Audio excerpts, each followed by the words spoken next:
श्रावण महिन्याच्या प्रथम दिनी श्री रेवणसिद्धेश्वर मंदिर परिसरातील विकास कामांचा लोकार्पण सोहळा मान्यवरांच्या उपस्थितीत संपन्न झाला। रेवणसिद्धेश्वर मंदिर परिसराचा सर्वांगीण विकास करून हा परिसर पर्यटन स्थळ म्हणून विकसित करण्याचा मानस असून यासाठी मंदिरासह परिसरातील विविध विकास कामांना प्राधान्य देण्यात येत आहे।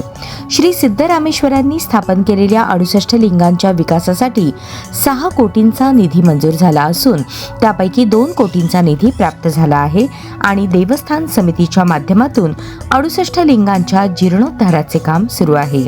तसेच प्राणी संग्रहालयाच्या विकासासाठी 21 कोटींचा निधी मंजूर झाला असून त्यापैकी 7 कोटींची कामे सुरू आहेत। धर्मवीर संभाजी तलावाच्या सुशोभीकरणासाठी 10 कोटींचा आराखडा तयार करण्यात आला असून तलावाचा विकास करून संपूर्ण परिसर पर्यटनाच्या दृष्टीने विकसित करण्याचा प्रयत्न आहे। नगरसेवक किसन भाऊ जाधव यांच्या प्रयत्नातून रेवणसिद्धेश्वर मंदिरातील गाभारा, शिखर आणि आवारातील फरशीकरणाचे काम पूर्ण झाले असून मंदिर परिसरातील उर्वरित विकास कामेही पूर्णत्वास नेऊन रेवणसिद्धेश्वर मंदिर, प्राणी संग्रहालय आणि धर्मवीर संभाजी तलाव असा एकात्मिक पर्यटन परिसर विकसित करण्यासाठी कटिबद्ध आहे।